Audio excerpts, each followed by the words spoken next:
BPSC TRE 4 exam কি আদৌ এই বছর হবে না নেক্সট ইয়ার হবে?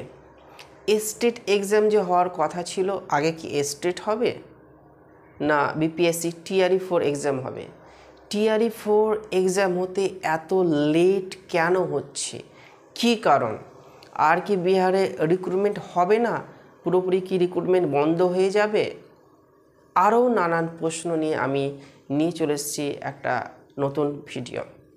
Hello friends, welcome to the wings of learning. The wings of learning চ্যানেলে তোমাদের সুস্বাগতম। আজকে আমরা যে বিষয় নিয়ে আলোচনা করব সেটা হচ্ছে কি বিপিএসসি টিআরই 4.0 এক্সাম। তোমাদের অনেকের মনে হচ্ছে যে এখন পর্যন্ত বিপিএসসি টিআরই 4 এক্সাম কেন হচ্ছে না, তার কারণটা কি? অনেকেই অলরেডি স্টেট এক্সাম পাস করে বসে আছো, তোমরা ওয়েট করছো যে কখন বিপিএসসি এক্সাম হবে। তা আমি এখানে যেহেতু বিহারে জব করছি অ্যাজ আ টিচার, তো এখানের যে ডিপার্টমেন্টাল যে কাজ যেটা চলছে আমরা সেটা নিয়ে আজকে জানব। কেন লেট হচ্ছে বলো তো? তার সবচাইতে ইম্পর্টেন্ট কারণ কি হচ্ছে ট্রান্সফার। এখানে একটা হিউজ পরিমাণে ট্রান্সফার প্রসেস কিন্তু চলছে টিআরই 1 এবং টিআরই 2, এবং পুরনো যে সমস্ত টিচার আছেন তাদের ট্রান্সফার প্রসেস কিন্তু চলছে। অলরেডি কারো কারো ট্রান্সফার হয়ে গেছে, এখনও কিন্তু মেল টিচার আর কিছু ফিমেল টিচার্সদের ট্রান্সফার বাকি আছে। ট্রান্সফার প্রসেস যখন শেষ হয়ে যাবে তখনই কিন্তু বিপিএসসি এক্সাম শুরু হবে। ট্রান্সফার প্রসেস যেহেতু চলছে তাই ঠিকমতো কোথায় কতটা ভ্যাকান্সি আছে সেগুলো কিন্তু ডিপার্টমেন্ট জানতে পারছে না। ট্রান্সফার প্রসেস কমপ্লিট হয়ে যাবে, তখন নতুন ভ্যাকান্সি আপডেট আসবে। নতুন ভ্যাকান্সি পাওয়ার পরই কিন্তু বিপিএসসি টিআরই 4 এক্সাম হবে। এবার ট্রান্সফার প্রসেস করতে গিয়ে অনেক প্রবলেম দেখা যাচ্ছে, তো ট্রান্সফার নিয়ে আমি আর একটা নতুন ভিডিও নিয়ে আসব। তো তাছাড়াও এখন সামনে ইলেকশন আসছে, তো একটাই ভয়, ইলেকশন ঘোষণার আগে যদি হয়ে যায় এক্সাম তাহলে তো খুবই ভালো, আর যদি না হয় তাহলে কিন্তু ইলেকশনের পরে কিন্তু এক্সাম হবে। তোমাদের অনেকের মনে হতে পারে যে বিহারে তো অলরেডি অনেক টিচার রিক্রুটমেন্ট হয়ে গেছে, এখন কি আদৌ ভ্যাকান্সি আছে? অবশ্যই অনেক ভ্যাকান্সি আছে। আমি যেহেতু এখানে জব করছি, আরও আশেপাশে যে সমস্ত স্কুল আছে সেখানে যদি দেখি এখনও অনেক ভ্যাকান্সি আছে। সেই ভ্যাকান্সিগুলো ফুলফিল করার জন্য কিন্তু আরও অনেক রিক্রুটমেন্টের প্রয়োজন আছে। তো তোমরা টেনশন করিও না, খুব শীঘ্রই তোমাদের বিপিএসসি এক্সামের নোটিফিকেশন দিয়ে দেবে। এখন ভোটের আগে হবে কি ভোটের পরে হবে এটা নিয়ে অনেকটা সংশয় আছে, তবে আমার পার্সোনাল এক্সপিরিয়েন্স থেকে যেটা মনে হয় যে ইলেকশনের পরে কিন্তু বিপিএসসি এক্সাম হওয়ার চান্স আছে, কারণ ট্রান্সফার প্রসেস কিন্তু এখনও কমপ্লিট হয়নি। ট্রান্সফার হয়ে যাওয়ার পরেই কিছুদিন পরেই তো, কয়েক মাস পরেই তো ইলেকশন হবে।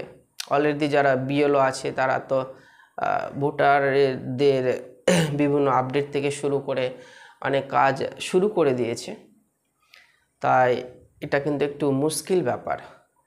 তো টিআরই 4 হওয়ার পর তখন স্টেট হবে। কিছুদিন আগে এটাও শোনা যাচ্ছিল অনেক সোর্স থেকে যে না, আগে স্টেট হবে তারপরে তখন বিপিএসসি হবে, কিন্তু সেটাও কিন্তু এখন ধোঁয়াশার মধ্যে আছে। তাই তোমরা প্রিপারেশন নিতে থাকো। এর মাঝে আমরা একটি আশার আলো দেখতে পাচ্ছি। হ্যাঁ, তোমরা ঠিকই দেখছো, বিহারের মুখ্যমন্ত্রী মাননীয় নীতিশ কুমারজি টুইট করে জানিয়েছেন যে টিআরই 4 এক্সাম অতি শীঘ্রই হবে। চলো তিনি কি লিখেছেন আমরা জেনে নিই।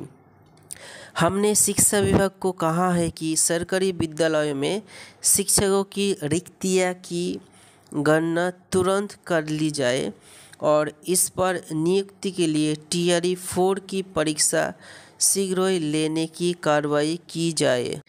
তার মানে কি, বিহারের মুখ্যমন্ত্রী নীতিশ কুমারজি বলেছেন যে তিনি এডুকেশন ডিপার্টমেন্টকে বলে দিয়েছেন যে তাড়াতাড়ি কোন স্কুলে কতটা ভ্যাকান্সি আছে সেটা জেনে অতি সত্বর টিআরই 4 এক্সাম নেওয়ার ব্যবস্থা হোক।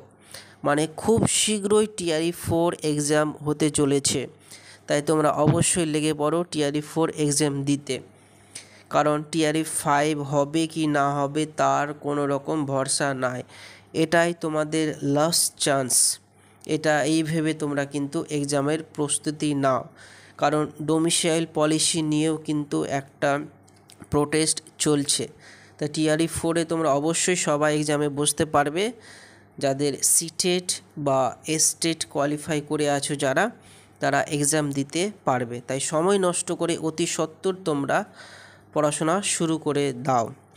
এবং বিহার রিলেটেড যে কোনো ইনফরমেশন জানার জন্য তোমরা অবশ্যই চ্যানেলটিকে ফলো করো। আমি যথাসম্ভব চেষ্টা করব তোমাদের হেল্প করার। বিপিএসসি এক্সাম রিলেটেড আরও অনেক ভিডিও আমি নিয়ে চলে আসবো।